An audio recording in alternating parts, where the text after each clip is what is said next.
Alô, alô, testando.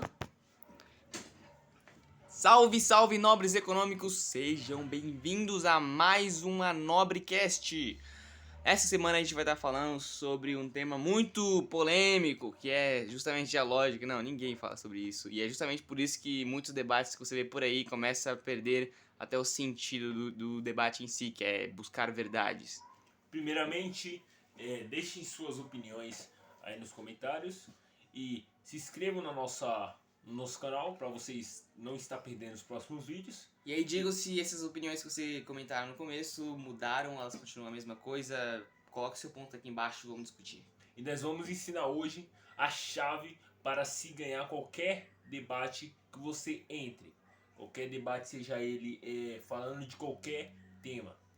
Então, para começar, explicando a lógica, o primeiro argumento que pode ser usado é que Basicamente a lógica ela é um conceito, certo? Que ela vai ser definir exatamente o que pode ser válido, o que pode ser certo em si e o que não pode ser, certo? Porque na realidade que a gente tem várias coisas acontecendo, a gente tem coisas que a gente percebe, tem coisas que são da nossa perspectiva e tem coisas que elas realmente existem. E a partir disso a gente começa a ter proposições. Proposições são frases na tentativa de afirmar alguma verdade. E aí, esses conjuntos de regras que tem da lógica, basicamente a lógica aristotélica, do grande Aristóteles, ela vai ser dividida em três partes. A primeira, A, ela vai ter que ser igual a A. A não pode ser um valor diferente, que é, por exemplo, quando eu falo 2 mais 2 é igual a 4, eu estou dizendo que 2 tem que ser 2 e depois o 4 tem que ser 4. Porque se eles não forem eles mesmos, então o que vai ser? Tudo vai ser desvalidado, o argumento vai quebrar, vai cair por terra. o segundo argumento que pode ser usado é que não, para ser lógico, não tem que ter de forma alguma contradição. Então, por exemplo, se você diz que um carro ele é dito como carro que serve para se locomover até um local,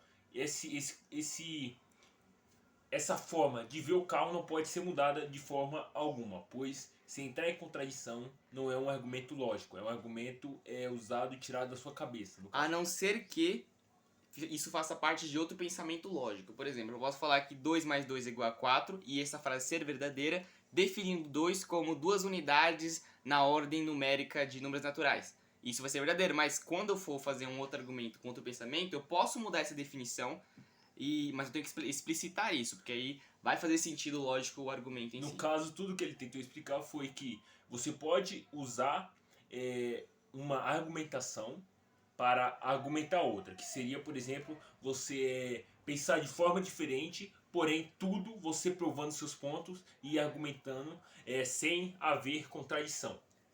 E aí o terceiro ponto é que simplesmente não existe uma coisa além da verdade ou falso. Tudo vai ser ou verdadeiro ou falso. Qualquer argumento que você colocar, qualquer proposição, ou ele vai ser verdadeiro ou ele vai ser falso. Ele vai ser um dos dois. E a terceira opção seria algo entre isso, um meio verdade ou meio falso. Não existe isso, porque ou ele teria que ser verdade ou ele teria que ser falso. E quando você afirma que ele pode ser meio verdade e meio falso, essa frase tem que ser verdade ou falso. Então dá pra você sair dessa definição desses dois termos. Um exemplo que nós podemos dar para explicar isso de uma forma simples, para que vocês entendam, é que, por exemplo, a temperatura.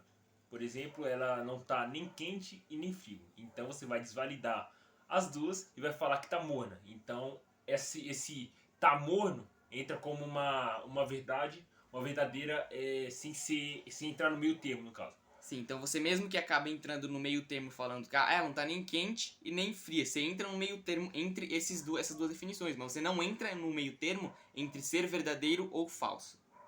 Isso mesmo. Agora.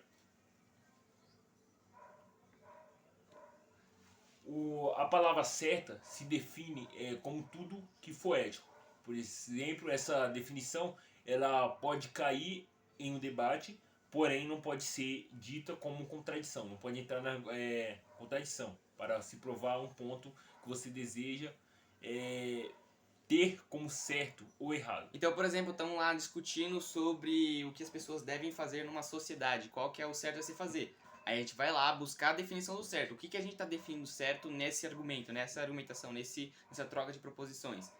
Definindo certo como que é ético. Aí a gente vai, com base nisso, fazer a estrutura do argumento e fazer a comunicação aí. Se a gente mudar o argumento e desalocar, a gente vai estar criando um espantalho, vai estar falando de coisas diferentes. E quando você fala de coisas diferentes, você não está realmente batendo naquele ponto que a pessoa está rebatendo. Isso é um ponto que faz você perder num debate. Um exemplo que nós pode usar contra isso é, por exemplo, algumas feministas por aí.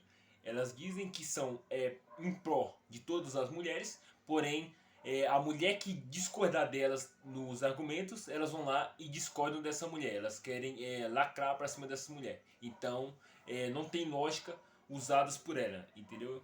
No argumento usados por ela. Outro ponto que pode ser visto é, por exemplo, elas falarem assim que elas defendem, por exemplo, a liberdade de expressão. Então, quando se defende a liberdade de expressão, ela tem que ser ao todo, não, não, nisso e naquilo não e nisso sim, no que eu acredito sim e no que vai contra mim não pode ser. Por exemplo, eu ir lá e eu defender a liberdade de expressão e eu ir lá e coagir uma pessoa que fala que, por exemplo, eu estou gordo ou senão eu estou magro, entendeu? Eu ir lá e tentar censurar, por causa que esse não deixar seria uma forma de censura. Um exemplo que pode ser dado é, por exemplo, uma pessoa que a aparência física dela é dita como gorda e eu chamar ela de gorda e ela ir lá e chegar em mim e falar assim: não, você não pode falar isso porque eu não estou gorda e eu quero te censurar. Você não pode falar isso porque eu acho, entendeu? Então elas entram muito em contradição sobre isso. Por exemplo, no fato delas falar que são em prol de todas as mulheres e serem contra as mulheres que ficam contra elas. Então aí seria uma contradição, então se torna um argumento subjetivo, Inválido. que não há subjetivo inválido, que não há escrúpulos nenhum. Quer tá argumentando mais alguma coisa? Entrando como exemplo? Acho que de lógica a gente pode meio que dar uma fechada na base. A gente pode também entrar no tema de verdades autoevidentes, que seria, no caso, você definir a sua estrutura do argumento baseado no que ele mesmo já diz pra você. Então, por exemplo, eu digo que um triângulo ou um quadrado é uma forma geométrica. Vou usar o quadrado, vai. Um quadrado ele é uma forma geométrica com 4 lados. Então, eu posso falar a frase: todo quadrado, todo formato de quadrado tem 4 lados. Essa frase é verdadeira ou ela é falsa? Ela é verdadeira. Por quê? Porque justamente a definição que eu estou usando de quadrado, ela já está contida que existe em 4 lados. Então eu não preciso verificar isso de forma empírica, ou seja, procurar formatos quadrados na vida real, procurar, sei lá, uma caixa, uma janela e contar os lados em si. Porque eu sei que todos os lados que eu encontrar vai ser sempre um formato de 4 lados pela definição de quadrado em si.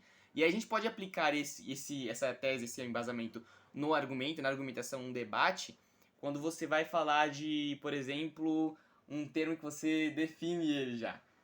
Por exemplo, gênero. Por exemplo, gênero. Eles vão lá e falam assim, por exemplo, eles vão lá e criam outras definições de gênero e acabam criando outros termos, igual, por exemplo, pansexual. Gostam de todos os gêneros, porém, ou se não, o gênero fluido, vamos citar ele. Uma hora eu me sinto homem, uma hora eu me sinto mulher, porém ela não se diz o que verdadeiramente é, no caso. Por causa que se ela gosta de todos os gêneros, então ela já prova que existe apenas dois, no caso, homem e mulher. Então esses outros gêneros seriam desvalidados só pela argumentação de gostar de todos os gêneros. Porque como você gosta de todos os gêneros, sendo que existe apenas dois? Não tem como. Quer citar outra coisa? Acho que por hora é isso. Agora, esse argumento a gente poderia entrar na ética, só que isso a gente vai deixar para um outro vídeo, que vai ser basicamente derivando a ética de forma filosoficamente analítica e mostrando qual é a verdade por trás de tudo isso, qual é a verdade por trás da propriedade e tudo mais. E é isso, rapaziada. Deixe seus comentários sobre o que vocês acharam do vídeo. Obrigado por assistir até agora e fui! Falou, nobres!